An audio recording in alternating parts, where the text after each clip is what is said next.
Thank you for having me, and thank you all for coming. I'm going to be talking about monuments and memorials, but they're not all veteran related. Most of them are, but not all of them are. I want to thank Rachel for being responsible for doing all of this video stuff up here that I don't understand. Mine are just old-fashioned pictures that I took with a camera, not a phone, a camera. So I can't cover all of them because there are so many monuments and memorials in Attleboro, but I'm going to cover some anyway. I'm going to start first with the Revolutionary War, and this one right up here is the DAR stone that is at the Kirk Cemetery. Kirk Cemetery is the one behind Second Congo Church on Park Street, and the DAR put that rock there for the Revolutionary War soldiers in 1931.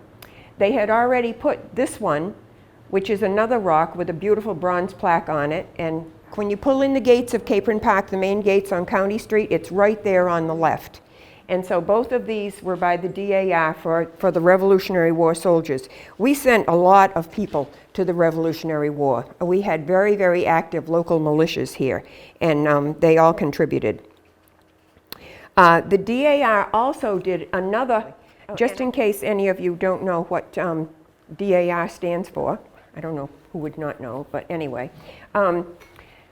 The Daughters of the American Revolution is a national society where you have to prove your lineage all the way back to someone who was participating in the Revolutionary War. It doesn't actually have to be a soldier, it can just be somebody participating. And we have this little house on Elizabeth Street and North Main, right across from CVS, which is actually a monument to all of the Revolutionary War soldiers. And a lot of people probably don't realize this, but this has, right up here in this corner, it's supposed to be between the first floor and the second floor on the right-hand side of the house, one of these signs.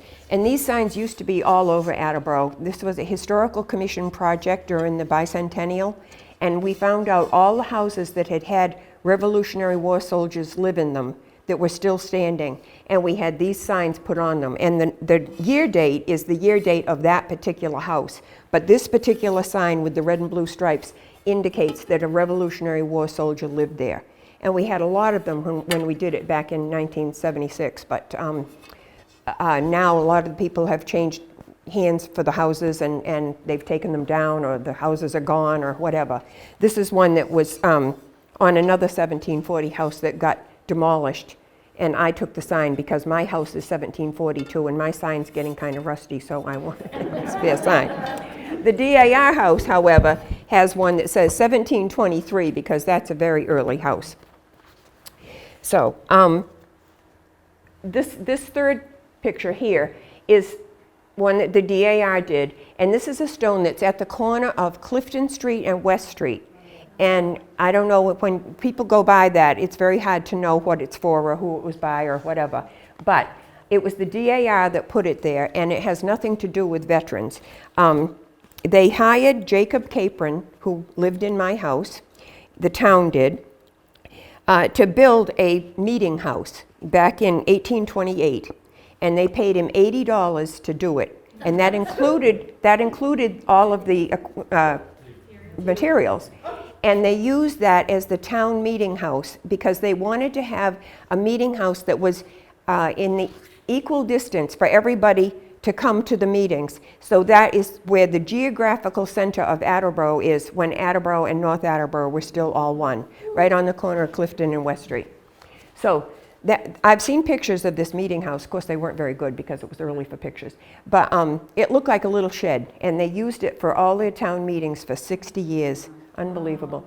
So the DAR put this stone there to remind people that Jake Capron, she's got Jacob Capron right on there, built that town meeting house then. I'm proud of it because he lived in my house. But anyway. Then we've got the Civil War. This is our beautiful Civil War monument that's at Capron Park. I'm sure everybody's familiar with that one. We sent over 400 men to the Civil War from Attleboro. And the ladies also helped. They didn't go to the Civil War, but they stayed home. And each section of Attleboro was assigned a certain portion of the uniforms for the men in Attleboro that were going to go to war. one part of Attleboro did the jackets, another part did the pants, another part did the shirts, and Jacob's daughter, who lived in my house, was in charge of underwear. So she helped all the ladies from that neighborhood make the underwear for all the men. Now you might be saying to yourself, well, okay, there's lots of capron houses in Attleboro. How does she know that Jacob lived in her house, and how does she know that Abby lived there and all that? Well, I'm going to veer off from the monuments once in a while because I have other programs I do that it's not like all monuments, so I have to get all the other things included too. When I first moved into my house, a lot of people said that it was the Capron house, and I was thrilled. I was from Mansfield. When I was little, my mother and father used to bring me to Capron Park all the time and everything, and I loved it. And other people said to me, that's not the Capron house. The Capron house is demolished. It was next door. So I wanted to prove that it was the Capron house, and I went to all kinds of lengths to do it. I interviewed trolley car drivers because the trolley car barn was across the street originally, and that was when I joined the Historical Commission and I joined DAR. And I really wanted to find out if it was or if it wasn't. A lady in the library, I spent so much time in the library that one of the librarians gave me some antiques to take home because she wanted them to be taken care of in a little old house.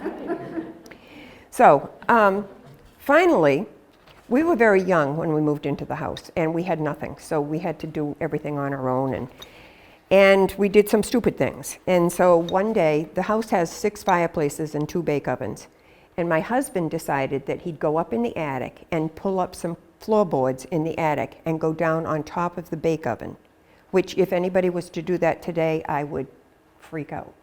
So he did it, and I'm at the top, you know, looking down in with the flashlight and everything, and he's in there with a flashlight trying to find anything. Finally, he comes out with this little box, and it's really nothing. It's got a boar's head bristle brush here that the mice have eaten the bristles off of, and a tortoiseshell comb that the ladies would put in their hair, but all the tines are missing. A copper knob, a brass button. You can come up later and look at these things a little better. And then a couple of fine-tooth combs that they would get the lice out of their hair with. Pretty gross all the way around. So it was just household trinkets that had been relegated to the attic, and they'd fallen between the floorboards and been there for who knows how long. But, so the little box, I'm looking at the little box, and all of a sudden, Deborah Capron wrote her name on the bottom. So this was my proof. Deborah had married Jacob in 1809, and Abby was their first daughter. So that's how I know for sure that that was the Capron house. So even though it's a bunch of perfect trivia, it solved that problem for me. The next one, so this is the Civil War Monument, and like I said, they sent over 400 men to the Civil War. And this monument just got through with a $40,000 restoration, and it is gorgeous. It came out so beautiful. So that was not where it was originally. Originally, it was down between the arches and the post office. And then things got so busy, and Gary Demers will tell you that it was his family that moved it. There were so many more cars coming around, and they needed the space. I guess they were afraid it might get hit or whatever, that they decided to move it to Capron Park. So they moved it down there. They used to have horse troughs too that would be out in the middle of these intersections. This one right here is at Capron Park now too. It's right in front of the rainforest. But they'd have these horse troughs that would be out in the middle of an intersection. This one was actually between the railroad depot and the new transportation center in that, or in front of Conlin and Donnelly's, if that helps any of you. And the horses would drink out of the top, and it actually had a little rim around the bottom so the dogs could get a drink out of the bottom. And this one, like I said, now is in front of the rainforest at Capron Park. They didn't need to have so many things like that anymore because of the fact that horses were kind of a thing of the past because everybody was driving a car, and you just didn't need them like you did. So that's the Civil War Monument at Capron Park. Then we have the GAR. The GAR is a group that was started after the Civil War, and it stands for Grand Army of the Republic. And this right here is the gates to the GAR Avenue, they call it, at Capron Park. It stands for Grand Army of the Republic, and it was the men that had all been in the Civil War together, and they missed the camaraderie of sitting around the campfires at night and singing songs or telling stories or whatever they were doing. So they started this new organization, and there was over, I have a lot of numbers, so I have to keep looking at my notes. There was 213 GAR posts in the state of Massachusetts. So that was probably almost one per town during that time period. But this GAR Avenue, they planted 75 maple trees along the sides of it.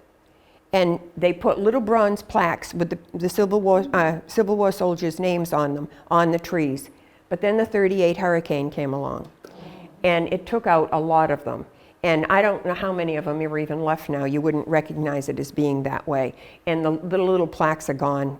You know, people probably stole them or whatever. But then there's another GAR monument at Capron Park. It's this little one right here. And if you looked at the back of this, you'd think it was just a pile of rocks, because it's only about this far off the ground. And it's got a plaque on it that says it's the GAR Commanders Monument. So for the people that were the commanders of the post through the years that they had it, they put that there in memory of them. There's also the GAR Streeter Post 145. This stone is at the corner of Mill and South Main Street, and it's right at the end of the Sun Chronicle parking lot. And that's where the post was, where they held their meetings, right there where the Sun Chronicle parking lot is. And this stone just commemorates that. The GAR, I've got to veer off again here. When I bought my house, the lady I bought it from said, well, we found something in the house, but we're keeping it. So I didn't even ask what it was, because if I couldn't have it, I didn't care. So the lady I bought the house from called me up, this was years later, and she by then knew how crazy I was about the house. And she said, what we had found in the house I want to give you. Her husband had died and she was downsizing. So she came over and she brought me this little box. And it's all dovetailed and got wallpaper lining in it. And it has this membership badge for the GAR. And then it has this other little badge from the GAR. I'm not sure what this one means, but that's that one. And then it also included this hat cord and this hat badge. I bought the hat at a yard sale. And I keep it right near my kitchen door, so it looks like he just came in and threw his hat on the post and, has been to a meeting. And so then I had to find out who was the Civil War soldier that was in the GAR that lived in my house. So I did some more research, and I finally came up with this picture at the library of the William Streeter Post in Attleboro's membership. And Frank Capron was born in 1845, enlisted in 1862, was wounded in 1864, discharged in 65, and died in 1889 at 44 years old. So Frank is in this picture somewhere, and these would have been his medals. So I don't know which one he is in the picture. Then we had the Spanish-American War, and this monument is also at the park. It's the big, tall, white one. It's a very pretty statue, and it has an eagle on the top, and it has all of the information about the Spanish-American War. Then also at Capron is this World War I memorial walkway. It's got 2 stone posts that it starts with, and it was 540 feet long, so it was quite a walk to take if you were going to walk it. And it's got bronze plaques on each post, and the bronze plaques list all of the people that were in World War I. And the first name on the list is Ruth Holden. Ruth Holden was a nurse from Attleboro, and she was the only woman from Attleboro that was in World War I, and she died over there. So they had 18 pin oaks lining the sides of this walkway, and half of those came down in the 38 hurricane also. So the next one, before we leave the park here, is the Wolfenden Monument, and everybody's familiar with that one. And that one doesn't have anything to do with veterans, but because it's so prominent as you go down County Street right before you get to the main gates, it's the big granite ball with the fountain. I wanted to tell you that that's in memory of the Wolfendens. Mrs. Wolfenden had it put there in honor of her husband. They had come from England back in the 1800s, and he had learned the dye works business. And as his sons got older, they joined the business also. And this was a textile town. Everybody thinks of Attleboro as being a jewelry city. But before that, it was actually, and the two kind of ran together. First, we were a farming community, and then we had 2 textile mill villages complete. There was the Dodgeville and Hebronville. They each had their own library, their post office, their church, their, everything. They were self-sustaining right within the area. And people came from all over the world to work in those textile mills. And that's why we're such a melting pot. They came here to work in the jewelry factories too, but they came to work in those textile mills. So the Wolfendens did a great job, but in 1902, the factory burned down, but they rebuilt it. And it went on to be the largest dye works in the world. And the Wolfenden family did so well, they built mansions all over the place. The 2 mansions that are right next to each other on the corner of County and Eldridge Street are where Tony Viveros used to live, if you know what I'm talking about. Those were both Wolfenden houses, and then the other one closer to the city that the Maynards just made into 2 condos, that's a beautiful one too. And then there's another one on Wolfenden Street. But they did very, very well. And it's those kinds of things are what made Attleboro what it is. Then we have the Veterans Triangle at Capron Park. And this is right near the Parks and Forestry building, and this is where they used to have the Memorial Day services right near there before COVID. This was for the World War I and II veterans, and then the Korean conflict and the Vietnam War. They're all included in this little triangle. So we have these monuments and memorials all over the city. They're not just at Capron Park. If you want to leave Capron Park, you go down Park Street, go past the hospital on the right, and you get down a little further and you get to the Cyril Angel Park, which is on the left. And it's a beautiful park. Parks and Forestry does a great job with our parks. And it's for Cyril Angel, who was the first officer from Attleboro killed in action in World War I. So that's what that one is for. I know you've probably driven by these things and walked by them, but maybe you never really knew who they were for or what they were doing there. So that's what we're trying to do.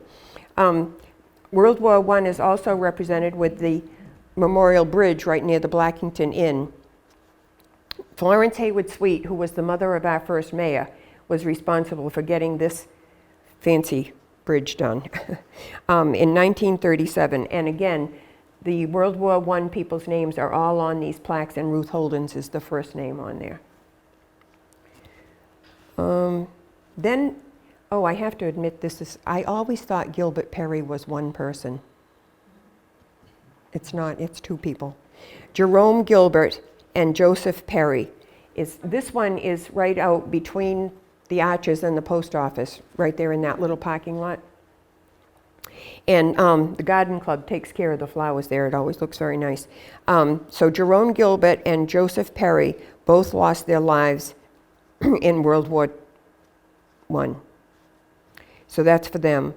And then this Charles Fisk one is on South Main and County Street. And it has a bronze plaque on a stone. And then right behind that is the Mullaney Twins parking lot, which is this one.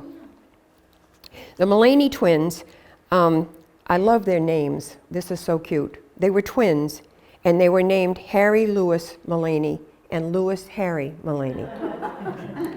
And they both lost their lives in World War II. So that one is in memory of them. It's right here. And I have a Mullaney story too. Like I said, when we got married, we didn't have anything. We knew we were going to have to do everything on our own. And my mother was hiring a wallpaper man to come to her house in Mansfield to wallpaper. So I thought, well, if I go over and watch him, maybe I can learn how to do it. So I went over, and he was very, very nice, and he was teaching me how to do it and everything, and I'm telling him that I bought this old house and I want a wallpaper and everything. And he said, oh, where is it? And I said, oh, it's, near Hayward Field on North Ave. And he said, I was born in that house. And it was Ed Mullaney, and the Mullaney twins were his brothers. And so he told me about, he thought that his brother, one of the twins, had signed their name on the wall in the cellar. So when I went home, I went looking for it, and I think I found it, but it's kind of worn out, so I can't really be sure, but he told me that's what it was. So I'll just think of it that way. That's where Hank's cleaning was, isn't it? Hank's cleaning? Nope, the next one I'm going to talk about is the Hank's Cleaner. No, Mullaney Twins parking lot is right next to the senior center on South Main Street. Right across from Marin's. Yeah, across from Marin's. Yep. The one that's at Hank's Cleaners is the Texia Ruggio one. And this is really quite a nice monument. It's 5.5 feet tall, and it's got 20-foot flagpoles with it. And it's not Hank's Cleaners anymore. It's some kind of a salon now. Yeah, yeah, yeah. It's John Texia and Pasquale Ruggio. And this monument honors them. They were both killed in World War II. And that monument more or less gives that section of the city its ethnic identity by having this monument to those two men. Attleboro sent 3,500 men and women to World War II. Then there's the Johnson Marin Memorial. This one used to be right at the end of the depot's driveway, right across from the pizza place. But then they moved it down Mill Street halfway. I guess they thought it might get hit by a car or whatever. I don't know. It had been there quite a while, but they moved it. But now they've landscaped all around it, and they have lights on it at night, and it really looks quite nice. And that one is for Alfred Johnson, who was in the Navy, and John Marin, who was a Marine. And they both died in action on Guadalcanal in World War II. So that's why that one's there. And then the last one is our common, where we have 5 granite obelisks, and there's 7,300 names on those 5 obelisks. And those are the people who served in the World War I and II and the Korean and Vietnam Wars. And if there's an asterisk next to their name, that meant they were killed in the war. So this is just a partial list of all of the monuments in Attleboro. I brought some of these flyers. These tell about the monuments at Capron Park. Some of you probably already have it. I don't have too many of them. And I brought some historic site guides also. But I brought one more thing that I want to tell you about that's got nothing to do with monuments or memorials or any of that stuff.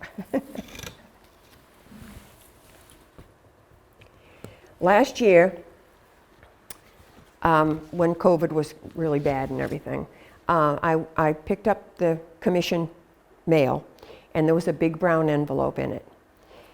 And I opened it up, and it was from a lady in Pittsburgh, Pennsylvania. And there was 2 samplers in it, and they were in very bad shape. They were torn, their threads were missing, there was holes and all that kind of thing. And so she had a letter with it, and it said that she'd been going through her grandmother's stuff, and she found these 2 samplers, and she was going to throw them out. But then she saw the words Capron and Attleboro on it, and she could remember coming to Attleboro with her family to visit her grandmother, and they would take her to Capron Park while she was here.